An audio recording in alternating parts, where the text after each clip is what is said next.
Hi అండి, అందరికీ నమస్కారం. Welcome to my YouTube channel. ఈ వీడియోలో ఏపీ ప్రభుత్వ ఉద్యోగులకు మరియు పెన్షనర్లకు పీఆర్సీ బకాయిలు అలాగే డిఏ బకాయిల తాజా సమాచారం అయితే తెలుసుకుందాం. వీడియో ఎక్కడికైనా స్కిప్ చేయకుండా ఎండ్ వరకు చూసేయండి. అప్పుడే ఇన్ఫర్మేషన్ అనేది పూర్తిగా అర్థమవుతుంది. అలాగే వీడియో నచ్చినట్లయితే ఒక లైక్ చేయండి. ఇంకా సబ్స్క్రైబ్ చేసుకున్నట్లయితే మన ఛానల్ని సబ్స్క్రైబ్ చేసుకున్న ద్వారా నేను చేసే ప్రతి ఒక్క వీడియో మీ వరకు రీచ్ అవుతుంది. ఆలస్యం చేయకుండా వివరాలకైతే వెళ్ళిపోదాం. 2021 ఏప్రిల్ నుంచి 2022 డిసెంబర్ వరకు 21 నెలలకు సంబంధించిన పీఆర్సీ బకాయిలు ఇంకా చెల్లించడం లేదండి.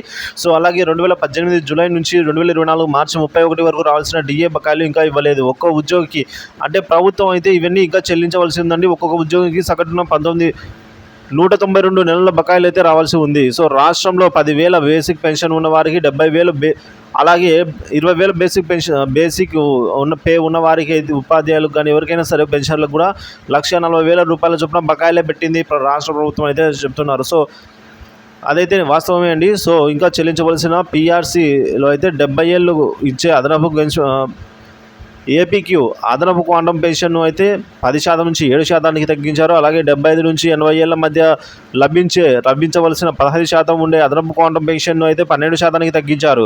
15 నుంచి 12కు. ఇక 2022 జనవరి నుండి 27 నెలల్లో గాను 81% పెన్షన్ విశ్రాంత ఉద్యోగులకు అయితే నష్టపోయారండి. 81% పెన్షన్ అయితే నష్టపోయారండి ఒకసారి.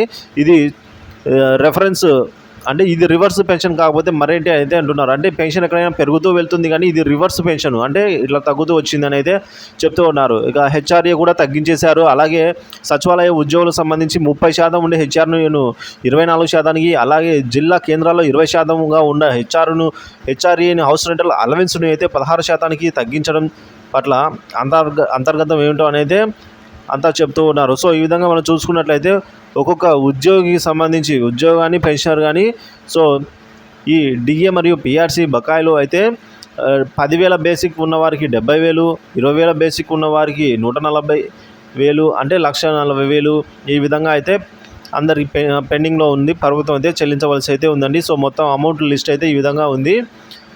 సో సగటు ఉద్యోగికి 192 నెలలకు సంబంధించిన బకాయిలు రావాలి. దీనిలో కరోనా సాకుతో కొన్ని ఎత్తివేశారు. సో మిగతా అయినా ఇస్తారా ఇవ్వరా, ఇంకా అవి మర్చిపోవాల్సిందేనా అని అయితే అంటున్నారని చాలామంది మన మిత్రులు.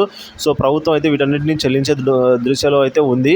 సో ఎప్పుడు ఏంటంటే పూర్తి వివరాలు అయితే ఇంకా తెలియాల్సి అయితే ఉందండి. సో ఎటువంటి అప్డేట్ వచ్చినా సరే మన వీడియో అయితే చేయడం జరుగుతుంది మన ఛానల్లో. సో కాబట్టి మన ఛానల్ సబ్స్క్రైబ్ చేసుకుని అప్డేట్స్ అయితే ఫాలో అవుతుంది. Thank you for watching this video. Please like, share and subscribe.